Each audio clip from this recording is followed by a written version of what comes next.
Hey everybody, it's Kai from the Techno Funk Boy. So we're gonna be listening to an NES track today off uh, what probably one of my favorite soundtracks on the NES, and and one of the reasons is it is one of my favorite soundtracks just because the approach of it is quite a bit different than what we're normally used to, and just the way some of these composers were able to just squeeze just this great sound out of very, very limited hardware is very inspiring.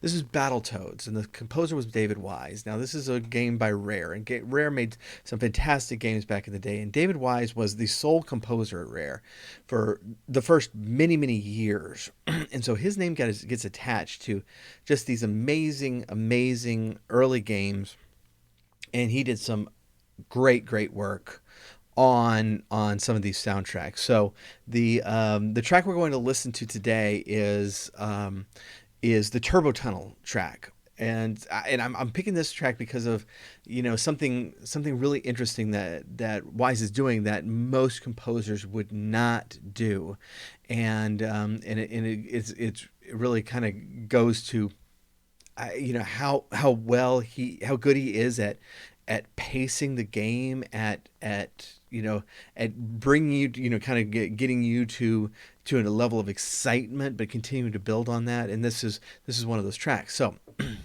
if you've played the game, you know the turbo tunnels because you probably died there. So level one. I mean, and Battletoads. If you don't know, Battletoads is one of the most infamously hard games on the NES. It is. I mean, this is a console that was known by the phrase Nintendo hard, and Battletoads is possibly the hardest game on the console. At least while still being fair, you know. But what I mean by that is like some games just kill you in unfair ways, like in ways that you really couldn't predict or avoid. Battletoads is a fair game, but it's ridiculously difficult. And so level one, I'm getting through level one my first day playing the game. It's pretty standard level. It's got some really great graphics and stuff that does on it, but it's a pretty standard level. Level two, you're like descending into this chasm. It's really, I mean, just super. I mean, every level in Battletoads is a little bit different than what came before, and that's one of the things that makes this game really unique. Is just the different types of gameplay that they let you do in this. So level two, you're like descending down on a rope, and these creatures are fighting you, and it's a very, very cool level. But that level is doable. But then you get to the turbo tunnels, and that's when you get on this turbo bike, and it's scooting through this level at speeds that we were not used to on the NES, and it was very, very fast. It was very it really, I mean, it really kind of picked you up, put you on the edge of your seat, and it felt out of control, which is one of the cool things about that. I adore this level. I adore this level, but a lot of you, this is where your run ended because you can never get past it. And I feel for it. I did actually beat it once, just once, and I died. The next time I tried to play it, I died again. It's that hard of a level, but you are flying through this tunnel, and these just stone slabs are just coming at you, and you're supposed to be jumping over them or circling around them, and there's all sorts of obstacles. And if you have not seen this level played, it is an amazing thing. But one of the cool things that David Wise does on this is once you start getting into this groove, and he kind of does this intro, but then he just starts playing this bass line and this drum beat, and it's very, very fast. The tempo of the song is very, very quick. Everything's coming at you very, very quick, and that's all you hear for a while. And this is doing a very interesting thing because he's he's got this certain amount of tension in the song just by the speed, and you know you're getting to a melody, but you haven't gotten there yet. This is just introduction, and this is really just setting the pace. But he leaves you there for a while until you get to the melody after a time. Now, there's two versions of the song in the game. One with a less long drum intro, but when you first get on that bike and that drum intro starts, and if you can keep going for a while, that tension starts to get released when when the melody starts, because you feel like this surge of adrenaline as you feel like you're getting somewhere in this very, very difficult thing. And so, all right, so this is the song that I want to play. Now it's going to jump to track one. Okay, we're that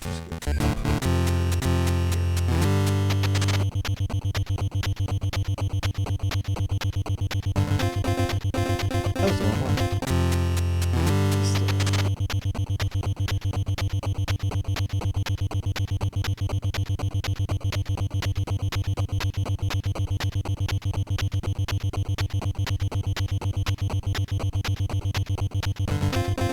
There it goes.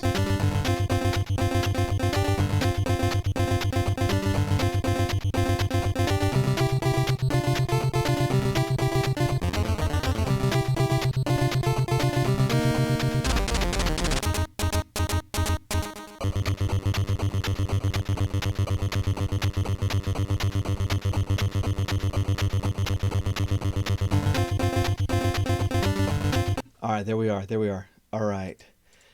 We're going to isolate here. We're going to isolate here the drums, and we're going to listen to the bass a little bit. So what you notice about the melody is it's actually a little peppy. It's very upbeat.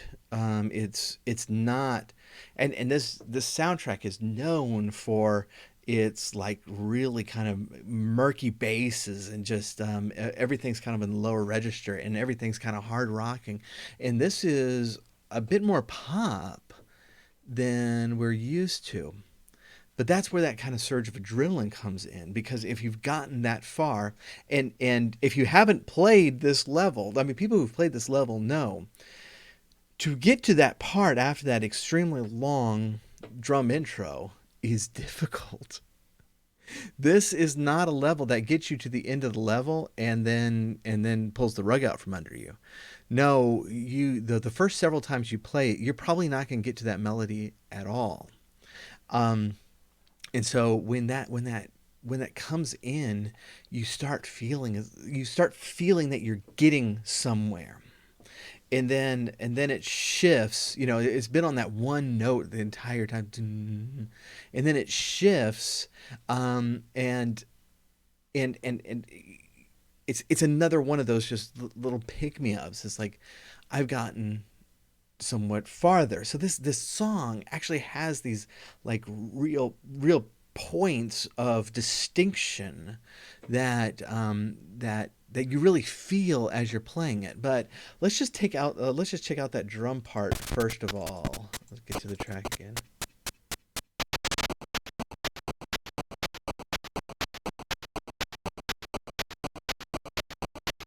I think that's just the noise track.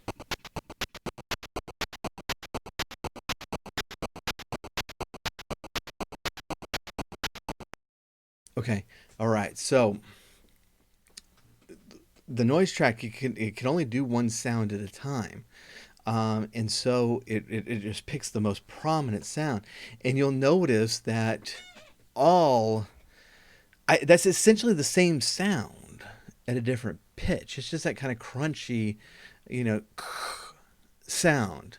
But if you get it like really deep, it's more of a bass drum. If you get it really loud and up high, it kind of sounds, you know, the waveform gets shortened and it sounds a bit more like a snare. But when you're listening to it by itself, you can tell this is just noise. That's all it is. And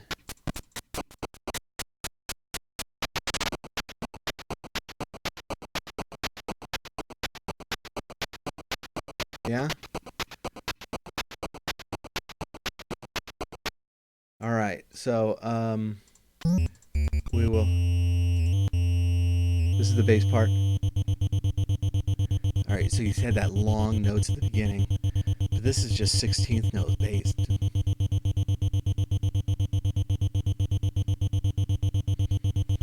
Wear me out as a bassist, I gotta tell you. Um,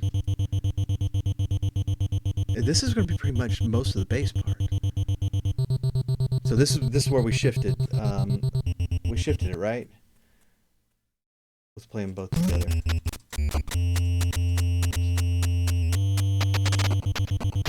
Boy, that okay. So when that drum is, it just started off. It just started off to like.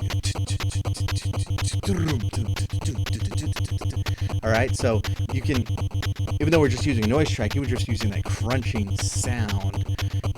Your mind kind of fills in what it's supposed to be, and it's one of the cool things about this is like there's no, I mean this is distinctly what it is, right? This is I feel this really cool. So still the crunching sound, but we got we got that sense of the fill, and along with that the bass line, it is really tight, and it's the type of song that makes you scoot forward, that makes your back up straight as you're like focused on the TV trying to accomplish this thing. So yeah, this is absolutely what it is. We're gonna add in. Okay, so the bass is the triangle wave. Nintendo had 3 tracks that could actually produce a tone. 2 squares, a triangle. The triangle is in the bass. The 2 squares are doing this. Let's just do this. Very simple, but it's got a lot of variety to it. It's very poppy. The staccato sounds are very abrupt. Oh, let's check that out. So one of those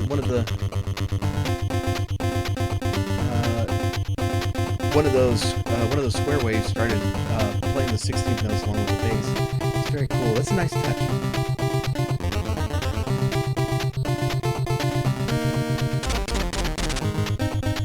All right, so you hear where all the instruments are doing that, and the drums to hitting that fill in with the same time. Um, so that's essentially how this song is structured, and this is a controversial stage of the game.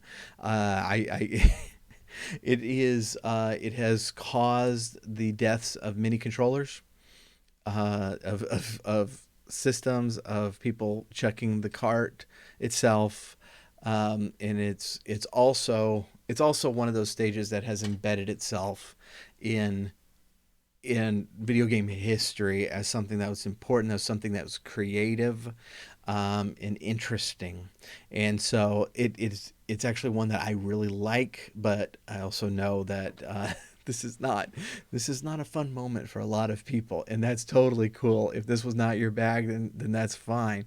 Um, but it is a really good example of how these composers are taking the feel of the level and amplifying it. So the speed of the level, the intensity of the level, it's being mimicked by this just driving drum beat that's going the tempo so fast. The 16th note bass line and the staccato and the treble with those square waves that that's really cool stuff. And David Wise is always an interesting composer and has done some amazing work. And his Battletoads soundtrack as a whole is one of those just truly great works of video game music. So that is Battletoads.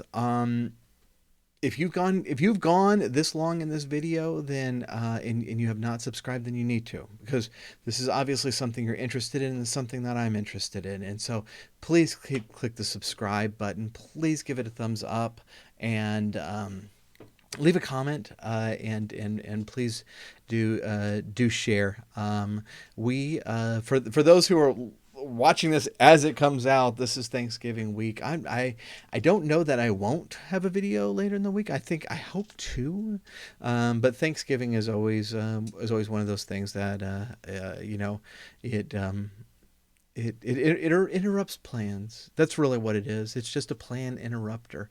It's also a blast with a lot of great food and great company, and so that obviously is going to take precedent over my video. But I do hope that I'll still be able to get one out. So thank you.